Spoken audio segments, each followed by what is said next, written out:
আসসালামু আলাইকুম, কি অবস্থা সবার? আশা করি সবাই ভালো আছেন। তো আমরা গিয়েছিলাম রাজশাহী কলেজে, আমাদের ম্যাথ প্র্যাকটিক্যাল এক্সাম ছিল। তো আমরা সকাল 7:30টায় রওনা দিয়েছিলাম রাজশাহী কলেজে নাটোর থেকে। তো আমরা 9টার মধ্যে কলেজে পৌঁছে গিয়েছিলাম। তো আমাদের এক্সাম 10টা থেকে শুরু হয়। তো ফাইনালি আমাদের এক্সাম শেষ। তো আমার সাথে আছে আমার বন্ধু মেহেদী। তো আমরা চিন্তা ভাবনা করলাম যে রাজশাহী কলেজটা একটু ঘুরে দেখব। তো ফাইনালি আমাদের রাজশাহী কলেজ ঘুরে দেখা শেষ। আসলে বলতে হয় রাজশাহী কলেজের পরিবেশ খুবই সুন্দর, আমার কাছে খুবই ভালো লাগছে। তো আমরা এখন বাইরে যাব, তো কলেজ থেকে বের হয়ে যাব আমরা। আমাদের প্রচুর পরিমাণে খিদে লাগছে, আমরা এখন খাওয়া দাওয়া করব।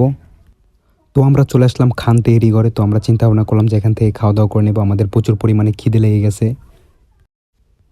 তো এটা আমার বন্ধু রাউফ। তো আমরা তেহরির অর্ডার দিলাম। তো এখানকার তেহরি আমার কাছে খুব একটা বেশি ভালো লাগে না, কিন্তু প্রচুর পরিমাণে খিদে লাগছে, তাই আমরা এখান থেকেই খাওয়া দাওয়া করে নিলাম। তো আমাদের খাওয়া দাওয়া শেষ। তো আমরা চিন্তা ভাবনা করলাম রাজশাহী টি বাঁধের দিকে একটু ঘুরতে যাব। তো আমরা রিক্সাতে উঠে পড়লাম, আমরা যাচ্ছি রাজশাহী টি বাঁধের দিকে। তো আমরা চিন্তা ভাবনা করলাম যে একটু এতদিন পরে রাজশাহীতে হঠাৎ আসলাম, তো আমরা একটু রাজশাহী টি বাঁধের দিকে ঘুরে আসি। আসলে এটা বলতেই হয় যে রাজশাহী শহরের পরিবেশ খুবই সুন্দর এবং খুবই ভালো। আমাদের বাংলাদেশের মধ্যে সবচেয়ে ক্লিন সিটি হলো রাজশাহী। তো আমরা ফাইনালি চলে আসলাম রাজশাহী টি বাঁধে। অনেকদিন ধরে টি বাঁধে আসা হয় না, অনেকদিন পরেই আসলাম। তো দেখতে পেলাম টি বাঁধের সামনে এক মামা কাঁচা ভুট্টা বিক্রি করতেছে। তো দেখতে পাচ্ছেন টি বাঁধের ভেতরে গেটের সামনে বিশাল বড় একটি বট গাছ রয়েছে।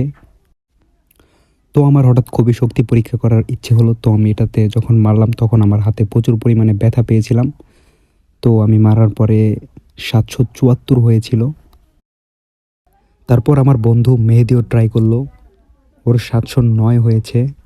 তো আমার বন্ধু মেহেদী অনেকক্ষণ ধরে বলতেছিল যে সে পেয়ারা খাবে টি বাদে এসে। তো ফাইনালি আমরা পেয়ারা নিলাম। তো এখানকার পেয়ারা আমার কাছে খুবই ভালো লাগছে। এই মামা খুব সুন্দর করে পেয়ারা মাখাতে পারে। তো আমার কাছে খুবই ভালো লাগছে। আমি এর আগে এত সুস্বাদু পেয়ারা মাখানো কখনো খাই নাই। আমি আজকেই ফার্স্ট টাইম খাইলাম। তো ফাইনালি আমরা টি বাঁধের শেষ প্রান্তে চলে আসলাম। এই জায়গাটা খুবই সুন্দর এবং আমার কাছে খুবই ভালো লাগে, আপনারা দেখতেই পাচ্ছেন। আর টি বাঁধের মধ্যে এখানে প্রচুর পরিমাণে চারদিকে পানি রয়েছে, আর যখন পানির উপরে সূর্যের আলো পড়ে এবং ঢেউ খেলে তখন এটা খুবই সুন্দর লাগে দেখতে, আপনারা দেখতে পাচ্ছেন।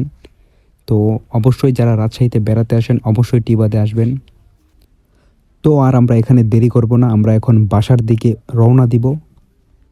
তো ফাইনালি আমরা বাসায় যাওয়ার জন্য রওনা দিলাম। তো আমরা এখন তালাইমারিতে যাব এবং তালাইমারি থেকে পাবনার বাসে উঠবো এবং সেখান থেকে আমরা সোজা নাটোরে চলে আসব। তো দেখতে পাচ্ছেন রাজশাহী সিটির মধ্যে রাস্তার মধ্যে যে লাইটিংগুলো করা, এগুলো সত্যি আমার কাছে অনেক বেশি ভালো লাগে। আসলে রাজশাহী সিটি এতটা সুন্দর আর এতটা ন্যাচারাল পরিবেশ